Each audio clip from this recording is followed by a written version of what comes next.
tracking further updates. Viewers, with that, we shift our focus to the east. Former Russian President Dmitry Medvedev has met North Korean President Kim Jong-un.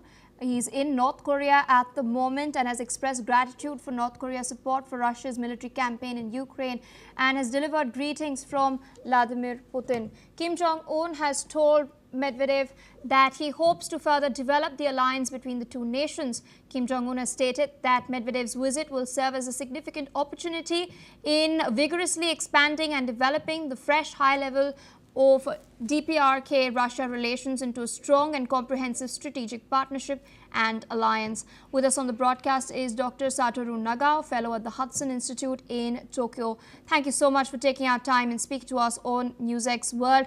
I want to understand from you, we've of course seen both Kim Jong-un and Vladimir Putin in China just a while back, and now several high-level meetings are taking place. We've also seen Kim Jong-un reiterate this in a statement while greeting President Putin, while wishing him, and giving him his birthday greetings. What does North Korea stand to gain from doing all of this?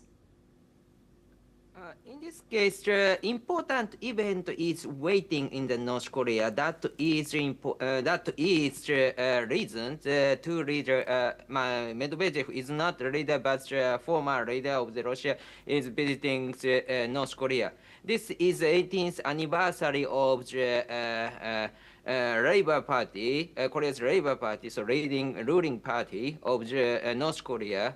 So this is the 18th anniversary. So that's why they will hold a big military parade in the Pyongyang. So this will be the big event. So in the military parade in China against Japan was happened.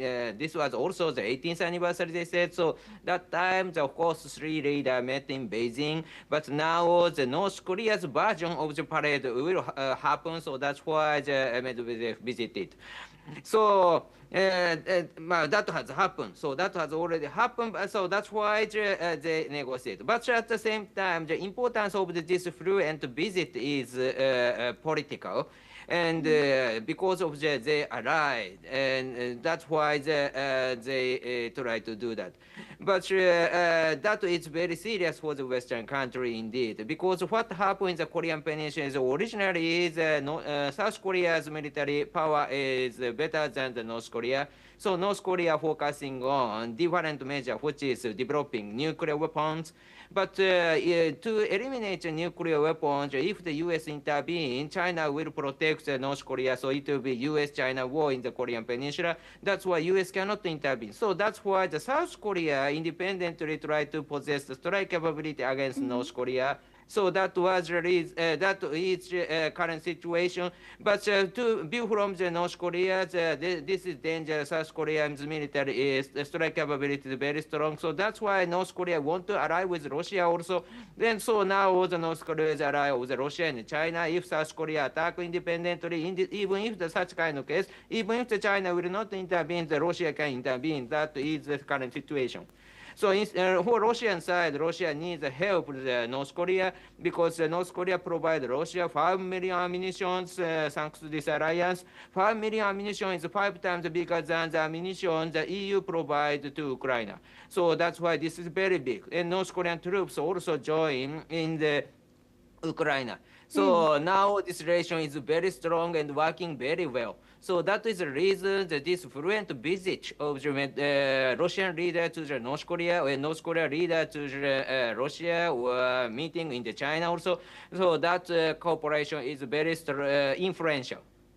Thank you. Indeed. And, this all comes as North Korea is doubling down, stating that it will not be denuclearizing itself. It's rebuffed demands that Donald Trump has been making. In fact, it's also rebuffed attempts by South Korean President Lee Jae-myung, who has been extending an olive branch trying to normalize relations. We've recently seen a meeting taking place at the Oval Office between Trump and Lee Jae-myung, where Trump has expressed his inclination to meet Kim Jong-un. Is any such meeting possible in the future? In this case, between South Korea and North Korea, the misunderstanding has happened. South Korea's president is quite pro-North Korea and sending the very friendly message to the North Korea. But North Korea believe only power. So a powerful guy who try to show their strength, that guy is a favor guy for North Korea. So if the South Korea's president try to send a friendly message with a smile, that's kind of the guy North Korea do not like. So that's why North Korea do not want to talk with the South Korea, just underestimate them. And instead of this more powerful guy North Korea want to meet, that is President Trump. President Trump believes power and strength, that is the guy. So North Korea loves such kind of person. So that's why the North Korea want to meet United States, and indeed the mastermind of all the Western strategy. That's why the view from North Korea, this is variable. But South Korea's president is meaningless, maybe not valueless. North Korea believes. So North Korea's attitude towards South Korea is not friendly, even if the South Korea try to send a friendly message. That is the current situation, I think. But anyway, the North Korea has already possessed a nuclear weapon, and without nuclear weapon, no one can care about North Korea. So that's why North Korea will not abandon the nuclear weapon. All right, so with that, I would like to thank you for taking out time sharing your analysis with us on NewsX World. Shifting focus to more updates coming in, the Venezuelan opposition leader Maria Corina Machado, who built a powerful social movement challenging the country's authoritarian president and has been living in hiding since last year, has been awarded the Nobel Peace Prize. Ever since the announcement, friends and families have been congratulating Maria for her efforts to restore democracy in Venezuela. Many Venezuelan singers and activists, as well as her fellow opposition leaders, have publicly expressed their elation at her win. Listen in to what her daughter and a friend had to say. Y luego atiendo y me dicen lo que pasó, la noticia. Y por supuesto fue un momento de éxtasis, de mucha emoción. Me temblaban las manos, no lo podía creer. Llamé a mis hermanos y a mi mamá y pegando gritos, felicitándola, y luego después de como... Es una persona que ha dedicado su vida a la libertad de Venezuela, y esto es un reconocimiento a eso, a la constancia, a la serenidad y a la vez el esfuerzo, porque es un trabajo de 18 y 20 horas al día, non-stop, de lunes a domingo. Es agotador, pero esto es un reconocimiento para ella y es un reconocimiento para el equipo. Yo sí quiero reconocer.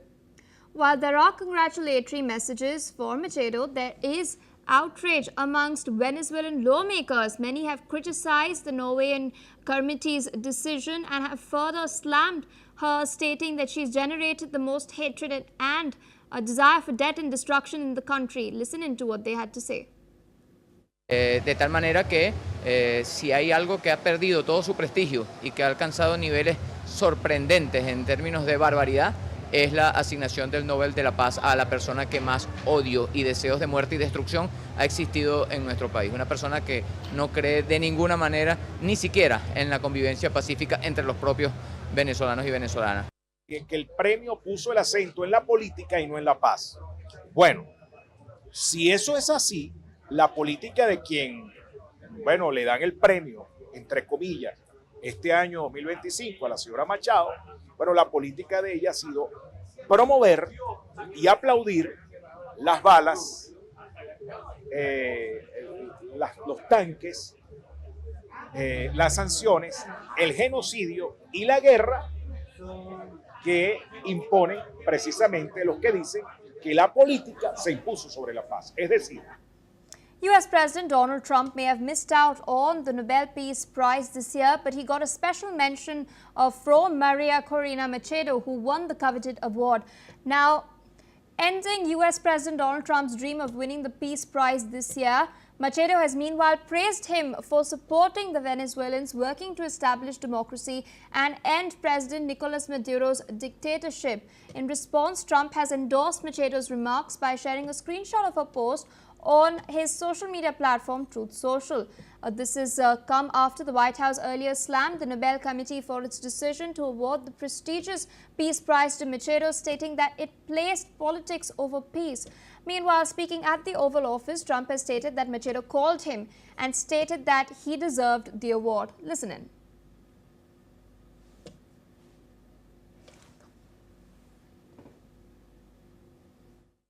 The person who actually got the Nobel Prize called me and said, I'm accepting this in honor of you because you really deserved it. A very nice thing to do. I didn't say then give it to me, though. I think she might have. She was very nice. Still with us on the broadcast is Ms. Daniela Bloom, political commentator from Los Angeles. We've heard what Donald Trump has had to say. What do you make of this gesture that has been now extended to Trump? Of course, now the Peace Prize winner stating that she's going to accept this award in honor of Trump. I think it was a lovely gesture. I think she did hard work for her country, but even she understood that Trump deserves this Nobel Peace Prize. It's been a long time coming. He got no recognition for the peace he brokered, for the historic Abraham Accords between Israel and the UAE, Israel and Morocco, Israel and Bahrain, Israel and Sudan. He assisted in peace for Serbia, Azerbaijan. He is a peacemaker. And when someone like Barack Obama, who has no history of brokering peace with any countries, gets the Nobel Peace Prize, but President Trump is cited, it was a nice thing that the Venezuelan president did recognize and showed appreciation for. Indeed, and at the same time, we are seeing the struggle for democracy in Venezuela. The U.S. government does not recognize Nicolas Maduro as the legitimate leader of Venezuela. In fact, we've been seeing U.S. government deploying its troops to the Caribbean in order to ensure that transnational drug shipments are curbed, and Maduro is in fact being increasingly hostile to this response.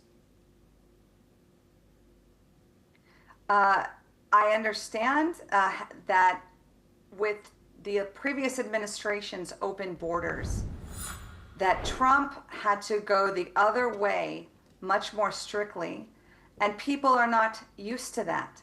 They're not used to a almost zero tolerance of illegal immigration. They're not used to tariffs.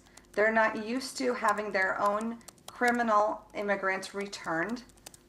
But they have to get used to it, because this is why America voted Trump in office. All right, ma'am. With that, I would like to thank you for taking our time.